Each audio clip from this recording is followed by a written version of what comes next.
Okay, perfect. Nope. There we go. Fantastic. Okay. So we are going to go ahead and kick off the session for today. So just a note for you, while we all get started, the session is being recorded. But in the meantime, welcome to our Get Hired at SNHU informational session. Myself, Chris Dodds, and Mike Slade will be your presenters and facilitators for the evening. In the meantime, I would love to know where you're coming in from. So go ahead and drop it in the chat. Let us know, if you're an SNHU student, if you're staff or faculty, where you're coming in from. I'm currently coming to you from my mother's dining room in Central Texas. So just be sure to let us know. Fantastic. So what I'm doing right now is on the screen, I have shared the QR code for you to check into the event. You can go ahead and pull up your phone and essentially just take a photo of the QR code. That's going to go ahead and check you in on Handshake. While you do that, I'm going to give one a couple minutes. I want to go ahead and let you know about our access and accommodations policy. So your experience here at Southern New Hampshire University is important to us. It is our policy and practice to create an inclusive and accessible learning environment. If there are aspects of this presentation's design or delivery that present barriers to accessibility, please notify the OAC if you're an online student, the Campus Accessibility Center if you're a campus student, or HR if you are staff or faculty. So again, I will give everyone just a couple of minutes to go ahead and log in with that information.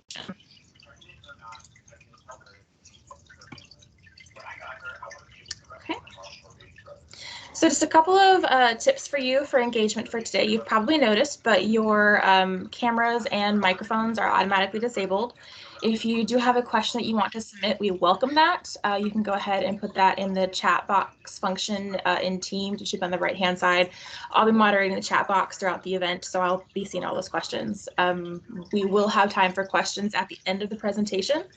And if in the future you have any questions about engaging with events like this, with networking events, with the career services, feel free to contact cocecareer@snhu.edu. So furthermore, with that in mind, you're welcome to connect with us in a variety of ways. So it's all here up on the screen. You're welcome to take a screenshot, whatever might work out best for you. Career Services is here to help you with your career journey. So that can include resume building, the application process. We're here to help. We love to talk to you. So please feel free to connect with us.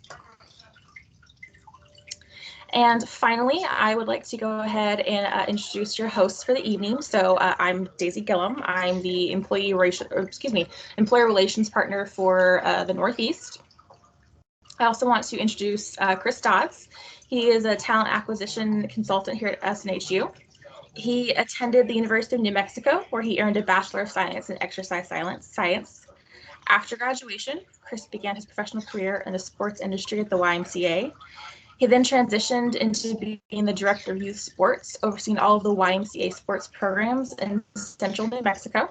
Following his time at the YMCA, Chris entered the management training program at Enterprise Rent-A-Car. He then moved into the healthcare staff industry and eventually into a career advisor role at SNHU in 2016. He's now a member of the HR team as, again, a talent acquisition consultant. Mike is also with us here today. So Mike is originally from Cape Cod, Massachusetts. That's so hard for me to say, and I don't know why. I'm sorry, Mike.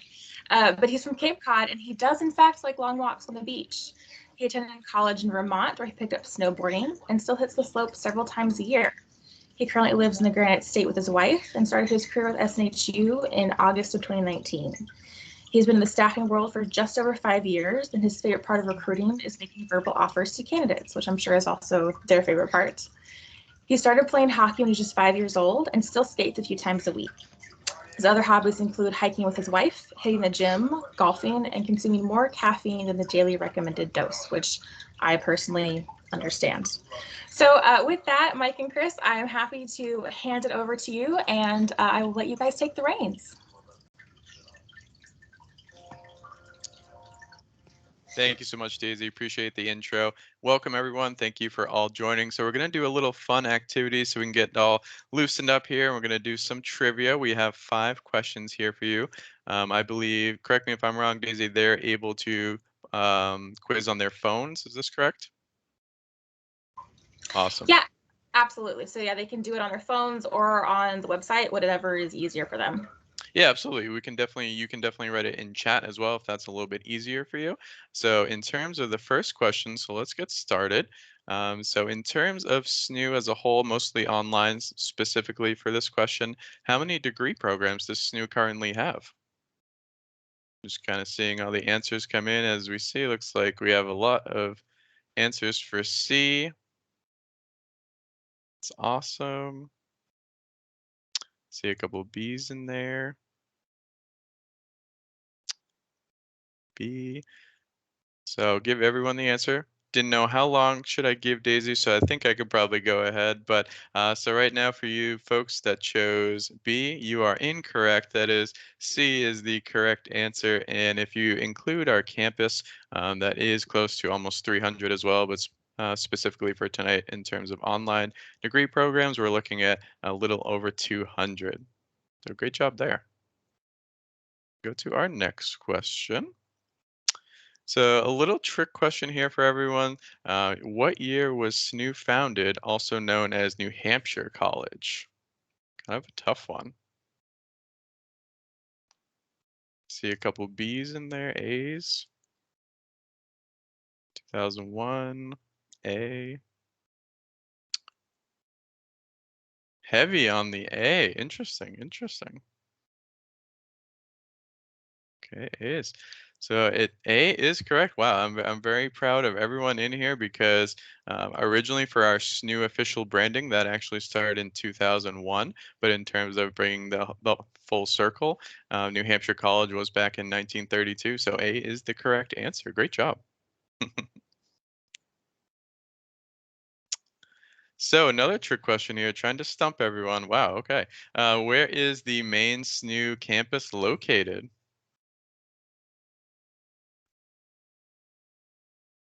And actually, fun fact, when I was going over this with Chris, even though I came up with a question, I actually got this wrong, and I've been at SNU for a little over 2.5 years, so that was kind of funny. So this is kind of a trick question, so that's okay. And everyone pretty much got it right. See a couple B's in there. It's fine. So the correct answer is A. Even though some of the campus actually resides in Hooksett, the main address for SNU is in Manchester, New Hampshire. Great job. Just trying to stump everyone, but all right. So second to last question here, in terms of SNU campus population, what is the current campus population at SNU? Ooh, okay. A little tougher here. Looking at the chat here, see some A's, C's, some B's here. Looks like B has it, but unfortunately, it is C. Finally stumped the audience here. So the correct answer is C. A little over 3,000 is the correct answer. That's all right. Go to our last one. And of course, if you work at SNU as a full-time employee, this is one of the best perks for our benefits. How many PTO days do we offer full-time employees?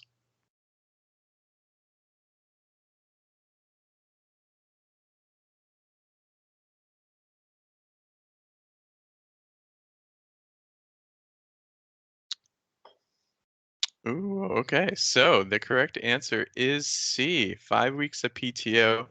And how that works as a full-time employee per biweekly paycheck, you would receive up to about 7.6, almost 7.7 hours of PTO that ends up to add up to 5 weeks of personal time off, which is a great perk at SNU, plus all 11 holidays as well. So great perk to work at SNU. So good job, everyone. We did great on the first three. Not really so much in the end, but it's okay. We're all learning. So we're pretty much here for our big three roles. That's pretty much what I support. I've been in staffing, like Daisy mentioned, for a little over 5 years and really been helping out with our high volume recruiting roles and just a little bit about each role. I won't go in depth with each role, more of a high level overview. Really want to talk about the academic advisor first. That's really our gold standard position here at SNU. That's our most sought after position. That's pretty much every position that everyone wants, especially a little bit entry level. Anywhere from 2 to 4 years is kind of preferred. bachelor degree is required in this role specifically, but really they're responsible for providing amazing level of service and support through our students, including SNHU's mission, their vision, culture statement, and definitely our SNHU core values and competencies. The biggest thing with this role is you'll be pretty much working with students up until they graduate, which is a big thing. So you could be potentially working with that same online student for a full 4 years. So that's definitely something that folks like to get into, right? There's a whole caring aspect with this role. So definitely you'll be chatting with folks, calling with these folks for online students, and email as well. And then a little bit about our admission. It's pretty similar to our academic advisor. You do need a little college experience in terms of a background is preferred, especially our customer service is definitely preferred, as well as you'll definitely be on the phones a lot, especially with our undergraduate and graduate degree programs. You'll receive, inbound calls, live chats, a variety of ways through the marketing channels.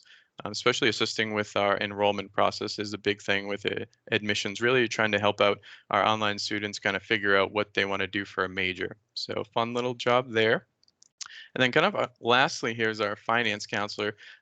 It's actually a fun fact, that's actually our highest rated role here at SNHU in terms of best employee experience, which is pretty unique, especially when we're talking about finance, right? When we talk about finance, kind of a touchy subject when you talk about it because it's such an important aspect in life, especially we know it can get a little pricey at school. So these customers are super, our employees are super special in this role, trying to figure out and kind of navigate the whole aspect in terms of finance, really being the point of contact for these students and just talking about financial loans, banking, and all that information. So you have to be a special soul to be in our finance department, but it's definitely a great avenue to get into with SNHU.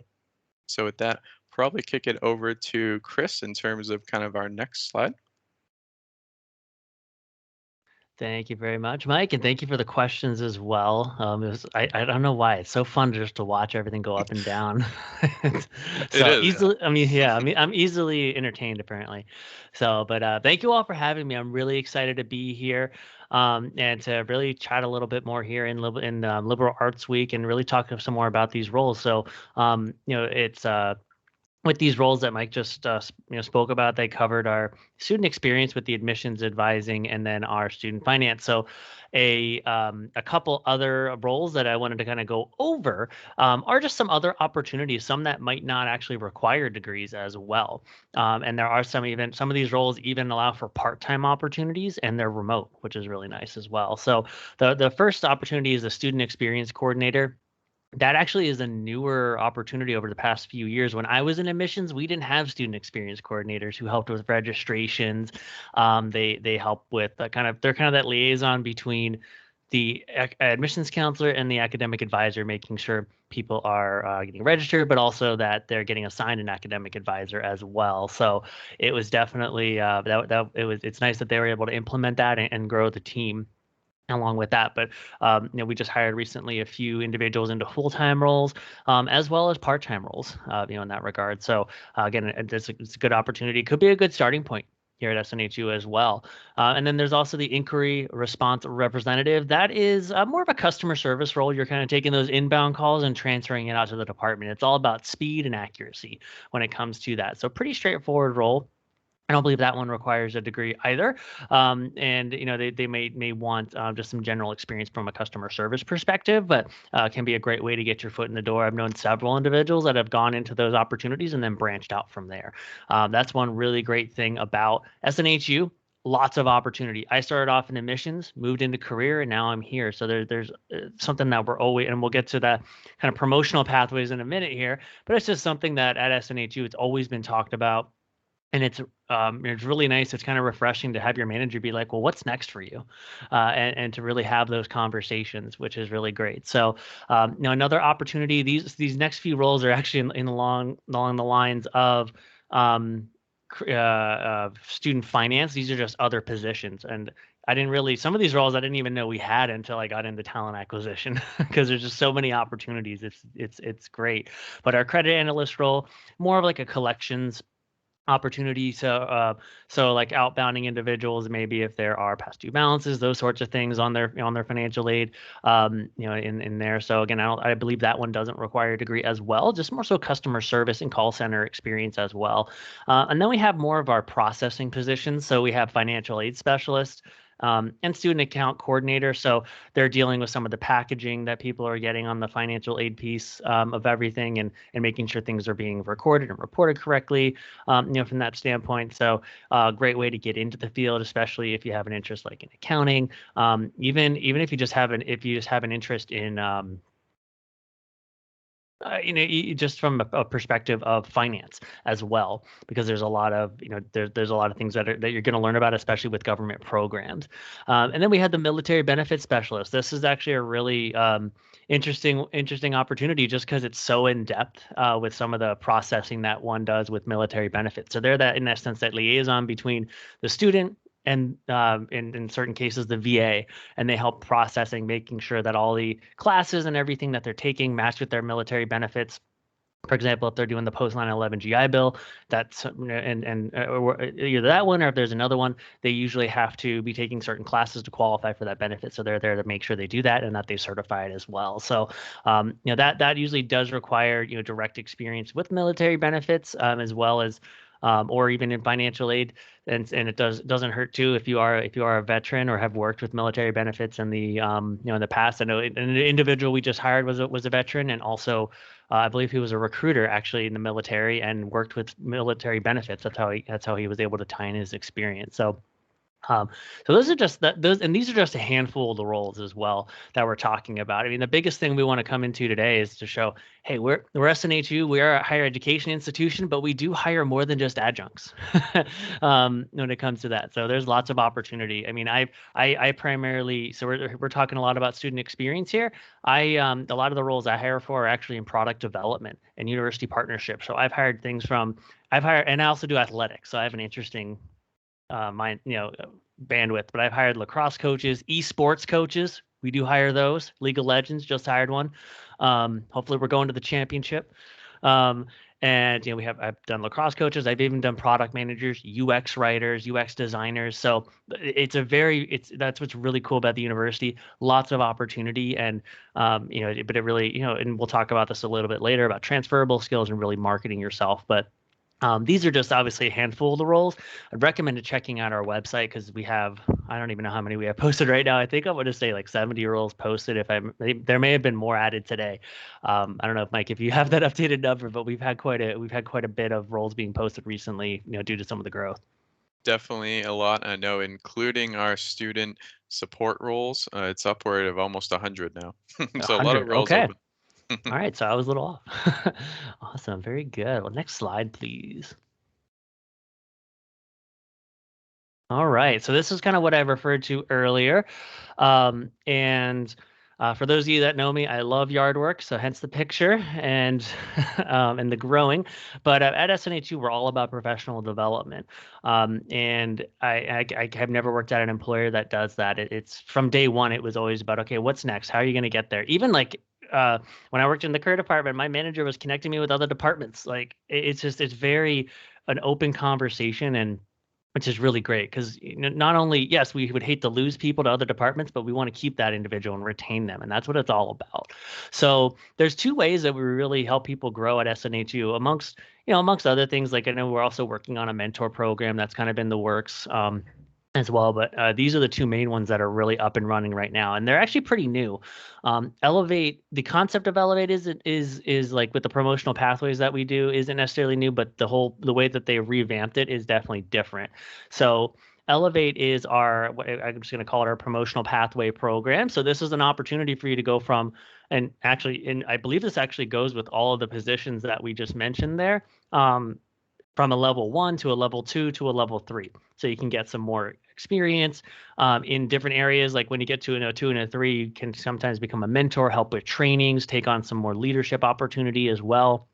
And most importantly, you can get pay increase as well. Let's be honest, we all need to pay the bills. So that's something that is nice as well. From that, so it gives you that opportunity, but it's not just necessarily waiting. It's waiting and kind of just waiting for that increase. You actually do have to put a little bit of work in. So there are different badges that you work through. That could be communication, diversity, leadership, teamwork. There's a bunch of them that you can do, and I'm a little fuzzy on the exact details, but I know you have to do a certain amount of badges to where you get what they call a meta badge, and then once you've done, I think it's you earn 3 badges to get a meta badge, and then once you've earned 2 meta badges, yeah, there, oh 3, okay, yeah, you can then qualify to become a level 2, from there, and then even after you get to a level 3, because usually you're like, okay, level 3, now what? Like, what do I do? You can actually still go and receive those monetary increases until you hit a certain amount within your opportunity, and then you in a sense get bonused after that, which is nice. So there's still those incentives, and it's just a really great way to learn and expand your professional knowledge. And a lot of these things that you get to attend, these trainings, because they do come with immersion trainings, you actually get to meet other people at the university, which is really neat too, because we're such a big university. We have, and this doesn't include adjuncts, I think we have 3,000-ish employees. Adjuncts, we have a lot more, but it's so hard to meet everybody. I meet new people every day, and I've been here for 5.5 years. So this is just another great way to meet other people who are looking to develop, and you also get to hear their perspectives, which is pretty cool. Now, my personal favorite is Career Navigator. This is a brand new program, and it's not because I have a career background. It's just because I just think this is really cool, because this is not something you see at a lot of employers. It's an internal career services. How cool is that? I mean, if you think about it, to get career coaching outside of work, it's pretty expensive. I mean, it could run you over $1,000 easily. So Career Navigator was really built to help individuals formulate a plan, but also explore the university a little bit more. Because we've realized at SNHU that not everyone wants to go to a leadership route. I'm one of those people. I don't want anything to do with leadership. It's just that's not for me. I like, it's just, I like different responsibilities and leading, but not actually being the manager. And I know plenty of other coworkers that like that. Some people love leadership. So everyone has a different perspective on it. So with Career Navigator, you can jump into it. You start off by doing some career assessments. It's very well thought out. Even just writing down and really understanding who you are as a job seeker at the university, because I think that's the first thing in a job search. Now I'm putting my career hat on. In a job search, you really have to understand who you are as a candidate to be able to successfully move forward, because you got to then be able to then market who you are to those employers or hiring managers or whoever you're looking to speak with. So that's super key, and that's what this Career Navigator does. And then from there, you help develop an Odyssey plan, like your 3-year, like your 6-month plan, your like 2-year, 5-year plan. When I actually tried it, and I was like, 5 years, I can't even think that far ahead. I barely can think about like tomorrow. So but it really forces you kind of out of that comfort zone to really. And obviously not set in stone, but really think about where you want to be and how you want to get there. And you might get to a point and say, okay, I need to reevaluate it, because with that. So there's lots of opportunity to do that, even to the point where you get to meet with a career coach. We have 2 individuals. They actually used to be in talent acquisition. They're named Kelly and Caitlin. They're excellent individuals. And they absolutely love that style of work. So they meet with individuals. They provide that coaching, their mock interviews, pretty much the same services that Career Services provides, to the students in that regard. So cover letter feedback, resume feedback, from there. So these individuals will help coach people, and then actually I think after you complete Career Navigator, you get a badge too. So who doesn't like a badge? And we should probably get them like they have them on you can get them ironed on your shirt. That'd be really cool. But yeah, so they have that they have that program, and it's just really good because it gets you understanding what's next, and really reaching out and networking and learning from other individuals too. So like I mentioned earlier, there is a network, I mentioned mentoring program in the works. It's just very complicated. Like the programs are very complicated, on the back end with how we're looking to do it. So it hasn't been launched yet, but I know that there have been talks of that. But at SNHU too, I mean, if you reach out to somebody and they kind of become your point of contact, it's perfectly fine too to ask somebody, hey, could you be my mentor, or just be my like individual person I reach out to. And most places at the university here, like when I was in admissions, I had a mentor. When I was in career, I had a mentor. They call them compeers, so same thing, from that. So it's most of those roles, there are opportunities to have individuals who have had previous experience help you move forward. So yes, informational interviews, Daisy, I agree. Yeah, ask questions. That's how you're going to learn as well. But these are just general ways of how we grow at SNHU. These are the more formal ways, but I've also learned just by getting involved. You can get in, you can do a ton of we have so many like employee resource groups. I mean, we could probably have a whole session and then some on that stuff. So there's just, even from a remote perspective, we haven't really missed a beat. And I think it's been impressive. We not only, we didn't really slow down, we've gotten better as well. So definitely very exciting stuff. And I'm excited to see where these continue to go. There we go. All right. So I did allude to this a little bit earlier. So the job market and liberal arts. So these are the three things I want everyone to think about here, when you're looking at these different opportunities, because when I used to occasionally talk to people in liberal arts, and it was like, okay, well, I have a degree in general studies. What can that get me? Well, I think we got to kind of flip it around on that and say, okay, well, how the degree is that is like one of the minimum requirements, which is great to have that, because it can open up so many doors. But the thing is too, it's like, okay, well, what else in addition to that degree? So this is where you really have to know your market, know your brand, and know the job. So when I say know your market, you really have to understand the job market. Okay, where are people hiring? Especially like if you wanted to do customer service. Okay, where are the big areas? Or is it going to be with the tech companies? Are we going to see that with insurance companies, for example? Or maybe you want to be in sales. That's a bad example. Marketing. Okay, what organizations are hiring in marketing in what areas? Because there are certain hotspots around around the country, like New York and California, huge in the tech industry. That's where you see a lot of, and especially if you like game design, New York and California, those are the places to be from there. But also knowing your brand. And what I mean by that, because knowing your market, you know where to go. Know your brand. Again, you have to know yourself. You have to know who you are as a candidate. If you think about most popular products out there, we can identify them based off of their marketing and their brand, the brand value they've established. So we have to do the same thing with ourselves. If anyone has any marketing interest in that regard, it's, think of it as your skills are the product and the employers are the consumer. So you have to figure out, how am I going to get this brand in front of them, whether that's LinkedIn, other areas of social media. Events like this are a perfect way to do it, for example. So really knowing who you are as a candidate, and then knowing the jobs that you want to target, because you can understand the market, but then there might be additional jobs. So really getting a good understanding of the specific roles and customizing that to each job.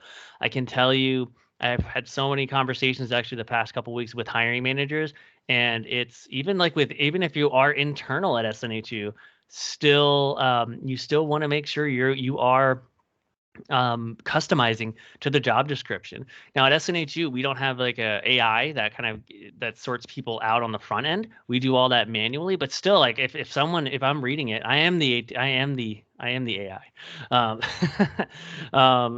Wishful thinking, but but with that, it gives us the opportunity to really dive in and see someone telling us how they fit into it, instead of us having to really kind of make assumptions.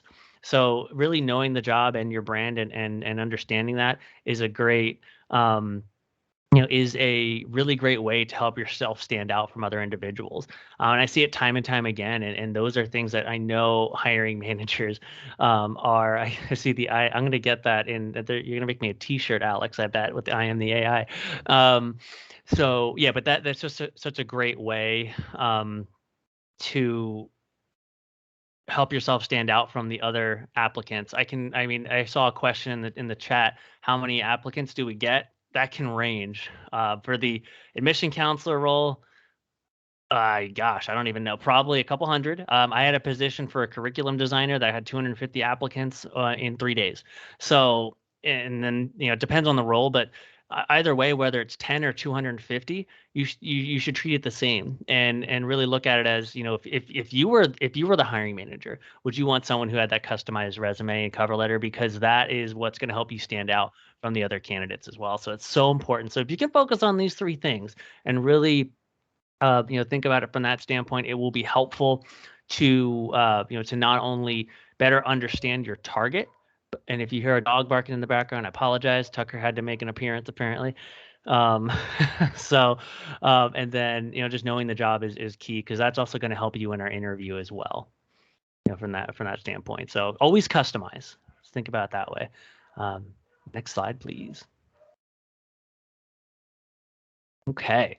Transferable skills. I may have alluded to this a few times as well. So these are just some general ones that I thought I would, just thought about, like, what did I learn in, in some of my kind of general ed courses when I was in college?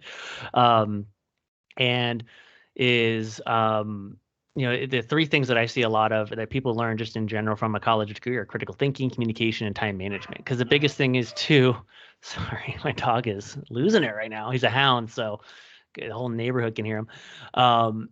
But these three areas are key kind of soft skills that employers are looking for. And I think sometimes soft skills are just as important as hard skills, because if you can't communicate, especially if you don't show communication skills, then roles like a customer service position, or even if you have a role that is very like email written, for example, like that is such a big part of our communication, especially in a remote world, and the time management piece as well. That they're very important things to showcase as well. So really think about your transferable skills, because you may not have that direct experience.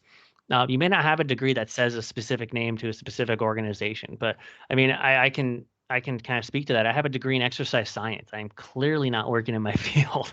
I also didn't get a degree in career development, but I worked as a career advisor. But I really leveraged my experience in sales and recruiting and customized that to the roles to where employers were able to see that. And I think Daisy is actually a living, breathing example. I think she actually has a liberal arts degree, and she's in career services. So, and she's an SNHU graduate. So here we go. Yeah, it is possible. So it's one thing to look just past the degree. And even if I'll tell a story with this as well. I worked with a student for a few months who was a poker dealer of all things. He was getting his MBA. And for months we talked about what he wanted to do. He had a hard time figuring it out. And he was like, well, Chris, I'm just a poker dealer. And I'm like, well, no, yes, that is your job title, but you're also a very in-depth customer service representative. I learned, I didn't know this, but apparently poker dealers, like, you get tips and stuff with the chips, and you do, I learned a lot, from this role. And I said, well, how do you do that? He's like, well, I make sure the service is provided. If they're upset with something, we take care of it. We comp them with like food or what have you. I keep the conversation going. Okay. I'm like, okay, so what I'm hearing is, you are a poker dealer that has exceptional customer service skills. You can also build relationships with people. You're building a network so that way people come back to you. And those things are actually what helped him get into insurance sales. So again, not everyone wants to do that, but he realized, hey, I can talk to people. I can persuade people. I can also build relationships with people, and those are all important things to sales. And that's the direction he decided to go. Took him a few months to figure that out, but honestly, sometimes we need that time to really reflect and understand who we are. So if you can leverage your transferable skills, even outside of these three here that we have, that's going to really help open up opportunities to you, because then you're not siloing yourself to just certain areas of your degree.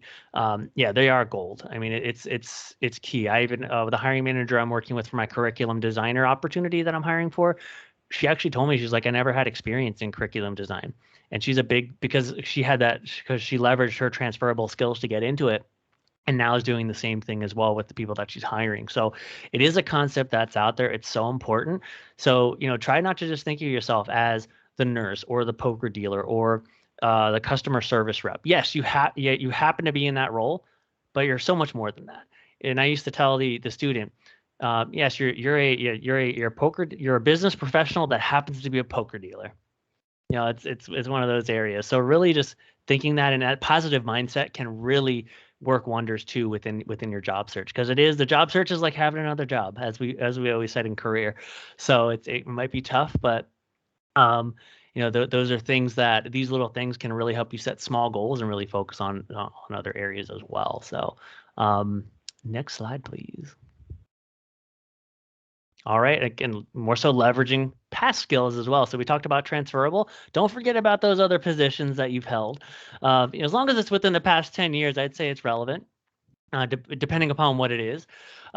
So if somebody, really thinking outside the box is key with these past skills, being creative, but also thinking, how does everything relate to your new career interest?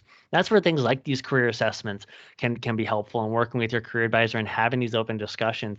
And you may have a couple different interests, which is fine. And that's where informational interviews can really help you drill down from there. But definitely continue to think outside the box, because you don't just want to be applying to one set of roles. There might be other opportunities with different job titles. Happens time and time again. Even some, like I know something we're looking at in our department is how do we, we're actually investing in a software. It's going to help us have more inclusive language and actually more popular job titles, which is it's so key. I mean, you don't usually realize it, but it's something that is great. So really trying to attract new candidates that way, but also as that's an employer thinking outside the box, you can do that as well, whether it's networking on LinkedIn, or like I had a student who was having trouble getting into marketing, and he now works actually for a marketing agency. He's like, I want to work remotely for a PPC. And for those of you that don't know, that's pay-per-click advertising agency.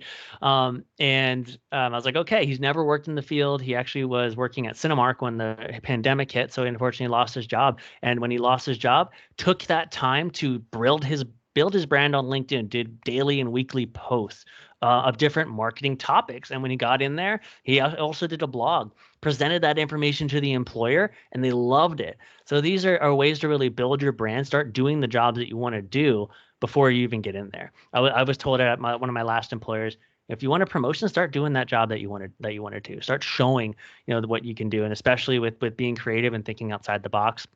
That's where it can be helpful. But always really ask yourself too, when you're applying to a role, how does everything relate to your new career interest? But really looking at it, because at first glance we might be like, oh well, not really. But I think the more we think outside the box and we're creative with this, you're not embellishing. What you're doing is you're showing someone else how your skills fit into it. There's especially liberal arts, there's a lot of different ways to kind of go about that. But I think it's just really first opening up that conversation. That's where connecting with a career advisor can be helpful. I can tell you our career team is one of the best out there, and they are open to having those conversations, and they will be there with you every step of the way, and even ask the tough questions too. So I think having that that rebranding, as Alex just put there in the chat, is definitely something important too. So, but these are all things that the career team can help, and as you're targeting these different roles at SNHU. Next slide, please. Oh, thank you. Awesome. Well, I wasn't sure if we had one more left, but now is the time for Q&A. Seems like we had a lot of questions, so Mike and I are ready to go through the lightning round of questions here. Rapid fire lightning round. I like it. A lot of the questions actually revolved around remote work, the synergistic states. I think I made up that word. Is that a word? Synergistic. And also the hours per week for remote positions. So that was about 3 questions in one. But could you just kind of touch on those high level points there? Yeah, absolutely. Those are great questions. Obviously, our remote work is definitely growing. For example, it pretty much launched early last year with only 6 states, and now we're up to 18 states. So it definitely varies on each state right now in terms of legal and tax reasons. That's why some, maybe like New York, California, aren't available right now. We do plan to maybe add some in the future in terms of states. Obviously, more to come on that, but really the biggest thing is just lining up similar legal and tax reasons up to New Hampshire, right? Because if you're working in, let's say, Wisconsin, you'll be taxed maybe differently working in another state as well. So that's kind of the reasoning for that. It's pretty much just legal and tax reasons. And in terms of the schedule, it does vary per position. For example, in our student experience for our big three, most of our roles do consist of a Monday through Friday type schedule. For example, with advising, that would be a Monday through Friday, starting at 8 a.m., ending at 4:30 p.m., and then having a one evening shift on Friday, as well as our finance, that would be a finance counselor, that would be a Monday through Friday as well, starting anywhere from 10 a.m. All the way until 11:30 a.m., so a little bit later in the afternoon. So hopefully that kind of answers some questions. Chris, in terms of your specific roles, maybe you want to touch on those schedules just a little bit. Yeah, most of the roles that we talked about today, as far as like the student experience coordinators, that kind of fluctuates depending upon the need. I have some of like these student the financial aid specialist, that's been more of an 8 to 4:30 role, and they are looking to hire individuals in like the Pacific time zone in approved states, so like the Arizonas. I was gonna say Texas, but technically that's in Central time zone. What we have, Wyoming, like they're in that's closer to the West Coast, I guess, from there. So they're looking for individuals in those different time zones as well, because we know we have students all over there as well. And there are some of them do have late nights, some have, 2 late nights, some just have one. It really depends on the business need at the time, from there. But I know with like the Eastern time zone, like that's a question that we get. Okay, is it going to be 8 to 4:30 Eastern time, and then you're in the Pacific time and waking up super early? I mean, I guess if you want to, but I'm not a morning person, so I wouldn't blame you. It would be your time zone is what it would be. We actually in career have some individuals that work on the West Coast, so and I know they typically do. That's usually their normal hours is just the same time, just in Pacific time. Yeah, fantastic answers. Thank you. I'm in Central Time. I can tell you, I do decide to do that morning shift, so my day is technically 7 to 3:30. I joke that 7 is very hard and 3:30 is very easy. So I think it's a trade-off for me in the end. Good mixture of both, for sure. Yeah, absolutely. Okay, great. So there was another question that I think really jumped out at me, and that was, what advice would you give external applicants that are applying without a higher education background at SNHU? So I guess the subtext is, do you think a higher education background is essential, especially for the positions that we've discussed today? Great question. I like that because, oh, sorry, go ahead. No, I was going to say this kind of relates back to your previous slide, Chris, just talking about having a diverse background, right? I've seen for entry level roles, folks have maybe IT experience, maybe they want to get out of the IT realm. So a lot of diverse backgrounds are definitely welcome. I've definitely seen folks just all of a sudden want a career change, which happens in life. Maybe you're not happy with your current role. So I definitely think having a diverse background and experience really in general definitely always helps. Definitely we see our most popular roles, especially like customer service backgrounds, definitely helps, really having talking to customers on a daily basis definitely helps for sure. Just that type of experience, but definitely having just a diverse background. Like I mentioned, folks want to change their careers all the time. That happens. So that's definitely something we look into when we're looking through a resume.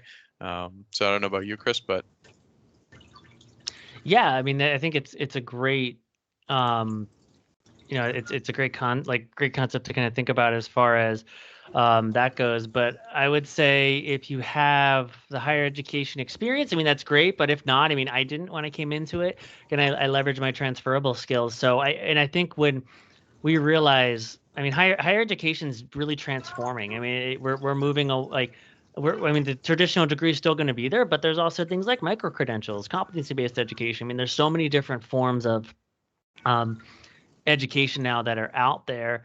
So it's really important to think about it. That could be one area that's a preferred qualification in most of the roles that I go for. But like I had a meeting with the curriculum designers today, so that's why I keep talking about it a lot. But they said, hey, we'd be willing to hire someone with a business background. With that, they don't necessarily need to be in higher education, and I think it's because we're looking to diversify our workforce. And not all higher education, we have a lot of great ideas, but there's also other individuals with great ideas too. So when you're thinking of diversity of knowledge, that's super important, and other industries can help you do that. Especially like I know in certain areas they're looking for individuals with the healthcare realm and like for instructional design because they're looking to do like stuff with the healthcare program, for example. So sometimes that actually can be to your benefit. I've actually seen as well. So, but it's just important to speak towards your education and what you've done and your experience and how it relates to higher education, from there. So that would be my advice if you're looking to get into it. I love those answers. And I will actually go ahead and take this as a moment to plug, I'll drop it in the chat, but plug career services again, because I think that's an excellent case for transferable skills. I can say that I do have a higher education background, and I personally really appreciate it when someone comes in with a different background, because I know that I'm guilty of that sort of we've always done it this way sort of mentality. So when someone comes in with a new perspective, it is priceless. And I really appreciate that. So again, plugging career services, they can help talk about transferable skills because again, diverse backgrounds are super appreciated. So I do want to pivot a tiny bit. I know a lot of questions, we had some questions submitted ahead of time. We also have some questions obviously submitted during the chat as well. And a lot of those centered around faculty positions, so instructor, adjunct, and I know it's not necessarily the intention, but can y'all briefly touch on any information you may be able to share about adjunct positions? Yeah, I can jump in on that, and because it is, I personally have not hired for an adjunct position, so, but I do, yeah. So, but it is, I mean, we actually have a separate team that focuses specifically on adjuncts. Like they're their own, I mean, they're on their own team. I think it's like what, 6 people, I think total. Correct, yep. And they each have their own verticals within that. So it's, and well, I just saw a question come in about adjuncts restricted to synergy states. Adjuncts are actually different, just due to the nature of how the role is offered. So I believe they're actually, as of right now, are not any restrictions. But I always look at the job description, and there will be some updates, if there is anything from that perspective, because I know, like especially in certain states, there are different laws that are coming out that makes it a little bit harder. So, but I think that's something that they're looking at. But as of right now, I know there aren't any restrictions. I mean, as far as opportunities, it really, and I know in higher education, it's usually based on enrollments. So it can take, can take a while sometimes for individuals to hear back, just because if, there's kind of an order. So they go first to, who do we have available, and, as an adjunct, and then from there they go into, okay, who at the university wants to teach, and then from there, then they go, okay, now we're going to go into the recruiting pool, just because of just the speed of getting individuals in. So sometimes it can take time depending upon enrollment. Then there's a training period and everything. I would say if you're looking to get into teaching, and even if you don't have teaching experience, like start tutoring, doing things that are related to it, and also what you can do is even apply to, because usually if you have a master, like to teach at a master's level, you have to have a doctorate. But if you are teaching at a undergraduate level, you just have to have that minimum of a master's degree. Obviously related experience helps. But what you can do is look for roles like SNHU 107. I'm sure many individuals in this chat, I think everyone has to take it if I'm mistaken. I don't know, I might be mistaken, but it's that intro to I think SNHU course, where you learn things like time management, those sorts of things. I know I had to take a similar class to that in my undergrad, but looking for those more intro courses to help you get your foot in the door and gain experience teaching, because it's just trying to get into the club ultimately with that. But also don't just necessarily, and I know this is going to sound really weird coming from, this is my career advisor hat, this is going to sound weird coming from a SNHU recruiter, but like also target other areas too, because with adjuncts, it is mainly a part-time position. So it's not going to be something you're going to be able to do full-time as well. So most people that adjunct, they do it at a couple different schools, but you also might be able to become like a facilitator, for example, at another university. And it gives, that way it can give you some of that experience as well. So just really thinking of creative ways and, to get in, but also don't be afraid to connect with other adjuncts at SNHU on LinkedIn. We have a lot of them. So feel free, and maybe see if they can give you an insight on their experience too. It's all about that connection, that informational interview. So that's kind of in general what I understand about the adjuncting process. I know there's more, there is that interview process and everything that goes along with it, but that's usually how I coached people in the past to approach it. Great answers. I know that was kind of a curveball question, so I appreciate you guys fielding that one. So, and again, to pivot a little bit, kind of back to, again, those big three that we talked about. I'm going to ask you a question that I'm happy to answer if need be, but what does onboarding and training look like for those positions? Yeah, so specifically for our kind of big three roles, I know some positions as well, some other positions. So it's really a total of 6 weeks, which is pretty unique. Really, the first 3 weeks, you're just kind of learning about SNHU, getting comfortable with your role.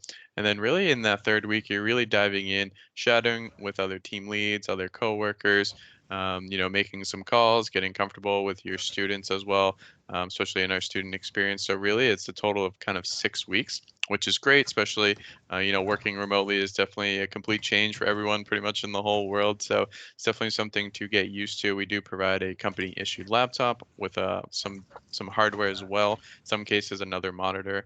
So you wouldn't have to worry about your own equipment. But yeah, in terms of really, it's a total of 6 weeks.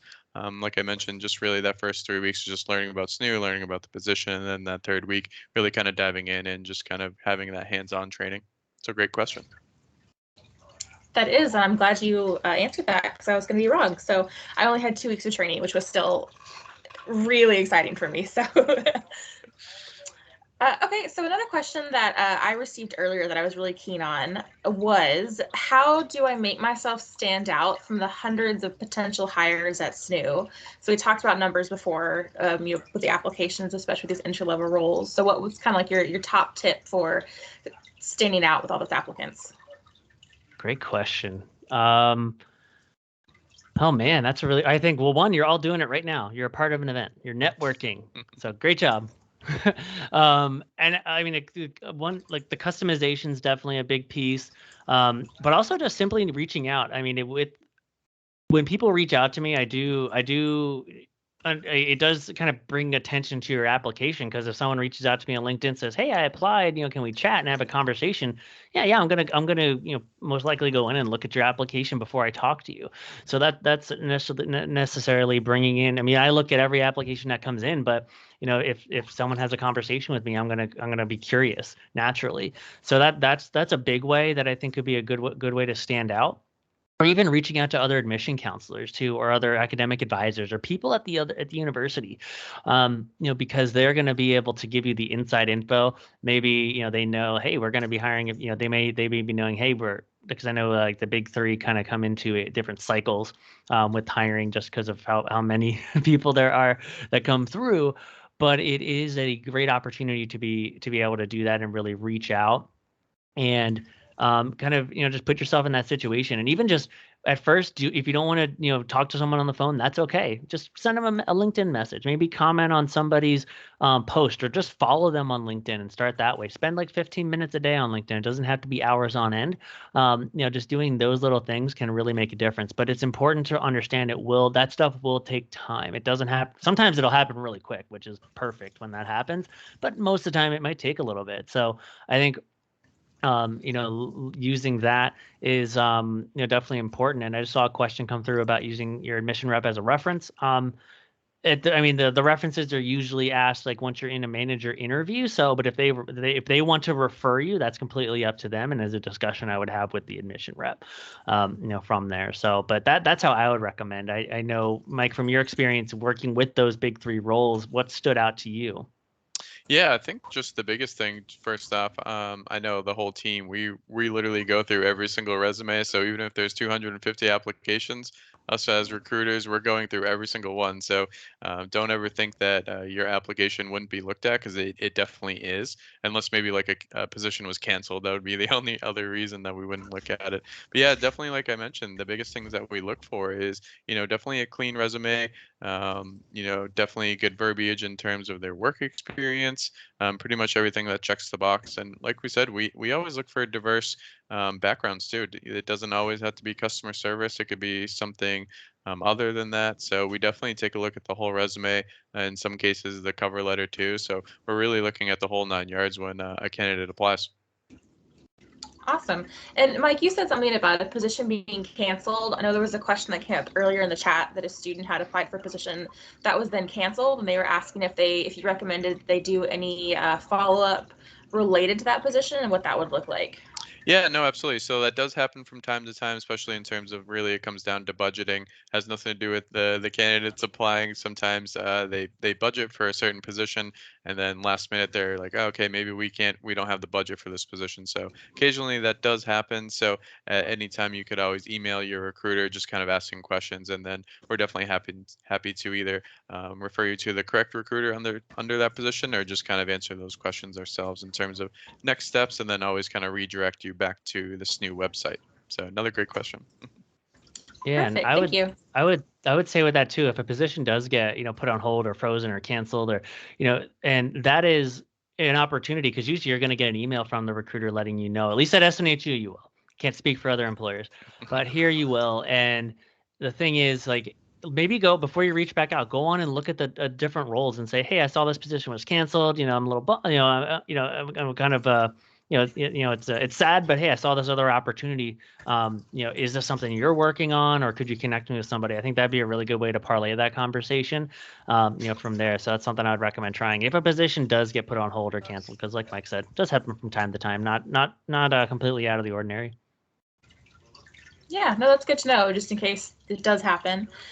So we've got about 5 minutes. So I've got another, I'm going to call it like a question street I want to go down just briefly. In the chat, there was questions about if there were tuition benefits for employees. Peter and I said yes, basically. I mentioned that they were great because I think that they are. Kind of related to that, a question had also come up previously, and it is, are there opportunities available for students still attending SNHU?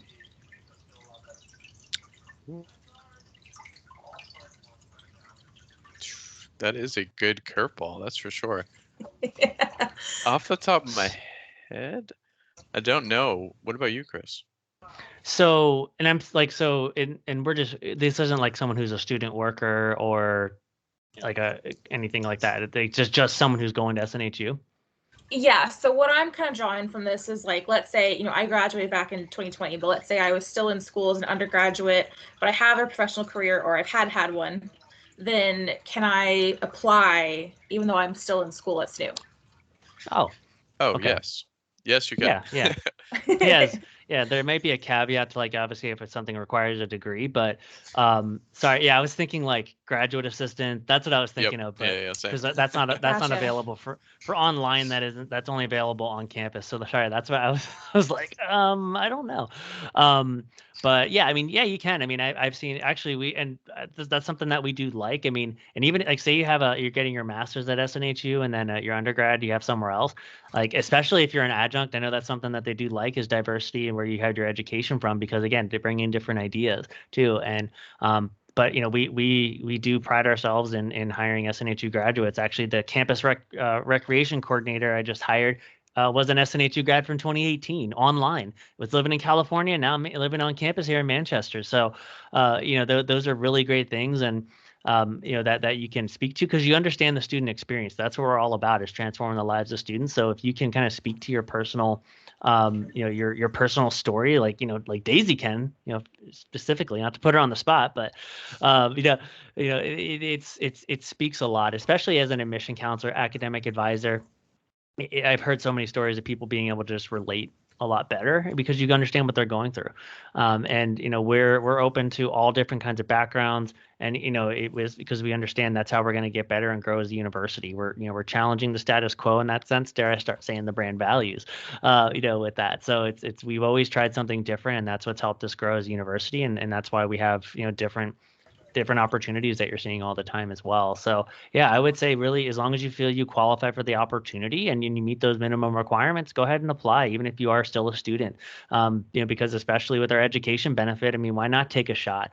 Especially with undergrad, those programs are completely covered except books and materials, and then grad pretty much covered with the exception of some IRS tax stuff. There's a certain amount I don't know, and my wife handles that benefit, so she's probably going to be mad at me that I don't know that benefit to a T. But it's that it's to a certain amount. So, but either way, it's significantly cheaper. So we talked about like finance being an area in higher education. I mean, that's one way to help with it, and especially with our distributed workforce now, work with the areas we can hire in remotely. With certain roles. it's definitely expands that a little bit more. So I always say you don't know if you don't ask. So it's worth applying and then doing that extra step and reaching out as well. So yeah, if you're still going to SNHU, you're more than welcome to apply. Fantastic. And that actually queued me up great for my last kind of rapid fire question. And I'll answer my own question first. But what is your best single piece of advice for being a successful staff person at SNHU? Mine would easily be that my general life philosophy is that the worst thing someone can do, the worst possible thing that someone can do is tell you no, right? So if that's the worst situation that you're going into, just ask questions, challenge the status quo. The worst thing you're going to hear is no, and that's not a big deal. So that would definitely be my SNU advice. What about you two? No, yeah, I definitely agree. That's funny that you said that because when you asked that question, mine would definitely be challenge the status quo because I previously came from a startup. Some of you may have heard it, PillPack. It's an online pharmacy. They bought out by Amazon, so unfortunately, most of our HR team was let go. But pretty much, we did the same thing there. Like we were pretty much building our whole staffing setup there. So we were just kind of learning about recruiting, and then I pretty much brought all that information over to SNU and just pretty much challenge everyone in terms of just the daily questions or a daily workflow. So definitely recommend always if you have ideas, give your team a shout. Anything to really help our process and our workflows is always encouraged. So definitely echo that as well, Daisy. Yeah, and I mean, I would say, yeah, just continuing to challenge the status quo within reason. I see someone saying challenge the state limitations over there, so nice try, Trina. I like the creativity. You're being creative. So, I say the best one to challenge the state limitations is to relocate to a synergy state, but I know that's not always easy. It's easier said than done. Have seen people do it though. But it is just that. I mean, challenging the status quo, but also doing something different. If you're doing the same thing and you're getting the same result in your job search, don't keep doing the same thing. And I can tell you from personal experience working with students that's been the case. Like, hey, Chris, I'm not getting any hits on my resume, but I don't want to customize it. And then 3 months later, then they start customizing their resume. Start doing that tonight.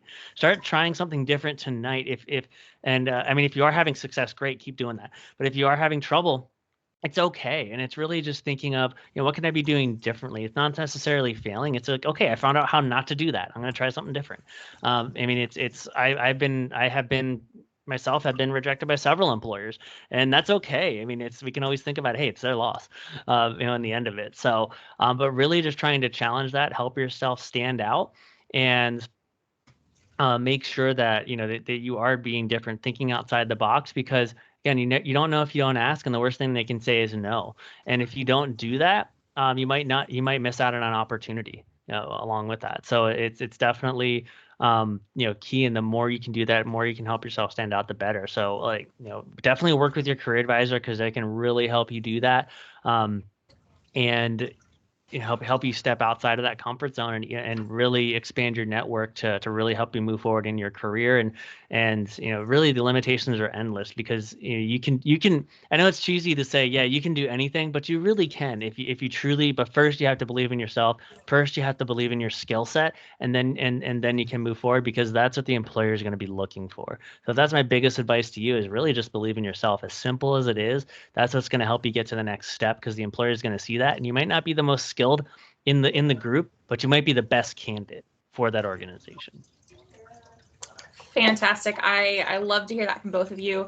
I really appreciate the conversation this evening. I know I've kept everyone past time, so I apologize for taking 3 extra minutes from all of y'all. But again, I appreciate the conversation. Another thank you to Chris and Mike for hosting this conversation tonight. Again, I will plug career services. I strongly suggest you reach out to career services, talk to your advisor. But in the meantime, that does conclude this session. It will be recorded, or it has been recorded. It'll be shared out to you. But I hope that everyone has a great evening, and thank you for being here tonight. Yeah, thank you all for coming. Everyone have a great evening. Feel free to reach out on LinkedIn as well. Yes. All right. Bye-bye. Bye, everybody.